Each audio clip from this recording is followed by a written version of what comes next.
Eu sou Valquíria Domingues Leão Rego, sou professora titular de Teoria Social no Instituto de Filosofia e Ciências Humanas da Unicamp.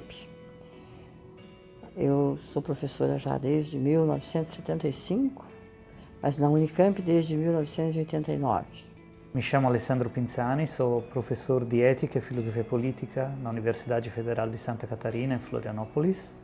Minha formação é uma formação filosófica. Eu fiz Ciências Sociais, também fiz alguns anos de curso de Direito, mas acabei não terminando. Terminei Ciências Sociais na Universidade Federal do Paraná. Depois eu fui para a Universidade de São Paulo, onde fiz mestrado e doutorado em Ciência Política.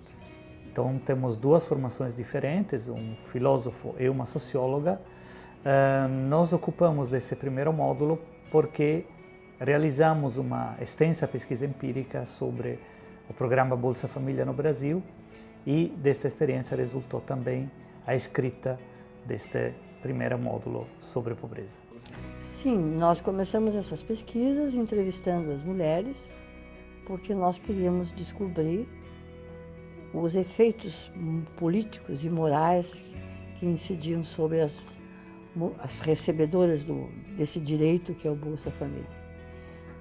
E essas pesquisas demandaram viagens por 5 anos, porque tínhamos que fazê-las entre as aulas, nas férias, encontrar momentos em que algumas regiões fossem acessíveis, né? Como o Vale do Jequitinhonha, o Sertão. Não é fácil ir em todos os meses do ano, mas você tem que escolher alguns períodos devido a chuvas ou secas ou alguma coisa assim. E fizemos sem financiamento, né? Com o nosso próprio dinheiro, nosso próprio salário, até porque ela demandava muitas viagens, muito tempo às vezes, para algumas entrevistas, algumas regiões eu visitei mais de 3 vezes, né? Nós percebemos, então, ao longo de 5 anos, que realmente a Bolsa Família, apesar do seu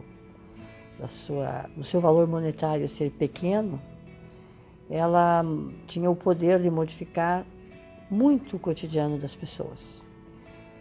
Deve ser lembrado que essas pessoas viveram a vida praticamente inteira em extrema pobreza, sem nenhuma garantia, nenhuma segurança. Então a Bolsa Família lhes deu alguma segurança por se tratar de um rendimento monetário regular. Para a maioria dessas pessoas, sobretudo os habitantes do sertão e dessas regiões muito abandonadas ou secularmente abandonadas pelo Estado, constituiu a primeira experiência de ter uma renda monetária regular e permitiu um planejamento mínimo da vida e alguma esperança de futuro melhor, sobretudo para os filhos. Nós fizemos um livro em que também enfrentamos uma discussão teórica bastante grande e importante, que alguém que faz pesquisa interdisciplinar tem que fazê-lo.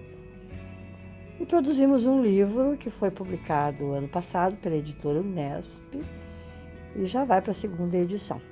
Agora, em 20 de agosto, será relançado pela editora, porque se esgotou o livro.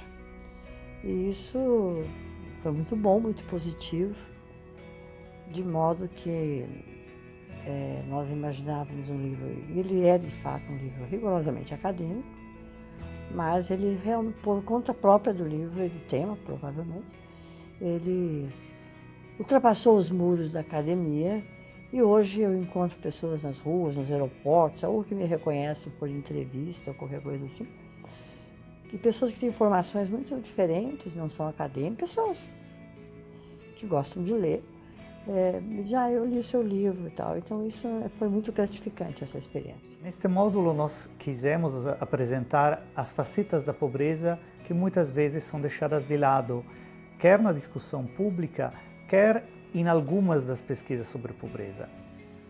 A pobreza, ela tem muitas dimensões, né? Ela é mesmo um fenômeno social pluridimensional, isso já é quase jargão, né? Contudo, ela é muito pouco compreendida, muito pouco conhecida por nós brasileiros, pelo menos. Né? Nós não a compreendemos. E quando não se compreende, né, se produz estereótipos e preconceitos que acabam se tornando quase que lugar comum.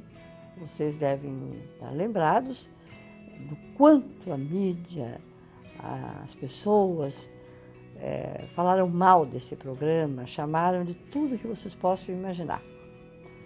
Porque há uma compreensão muito pequena do que é a pobreza no Brasil. Né?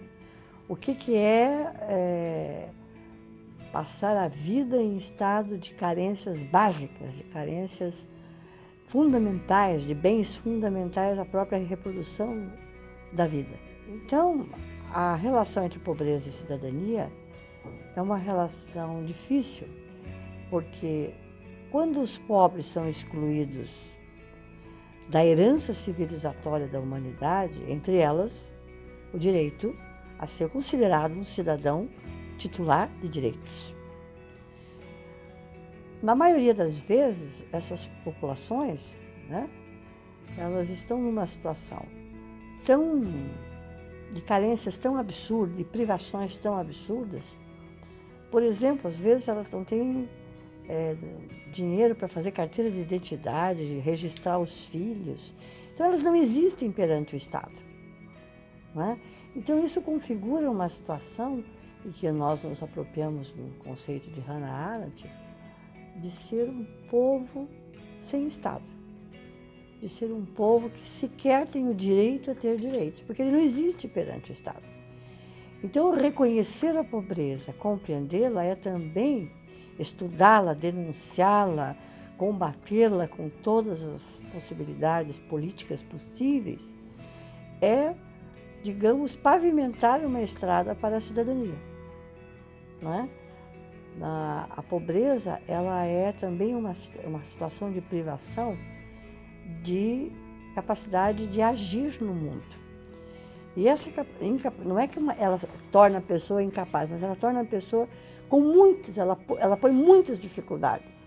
A pessoa, a sua autocompreensão, a compreender a sua situação. Então nós nos julgamos como intelectuais, como acadêmicos, no dever não só político, moral, de trazer este tema, né, que envolve quase 60 milhões de brasileiros, né, que estão fora, inclusive, do nosso horizonte, porque às vezes habitam em regiões muito inóspitas, muito de difícil acesso. Né? Então, é trazer essa população para essa coisa mínima que é o direito à cidadania.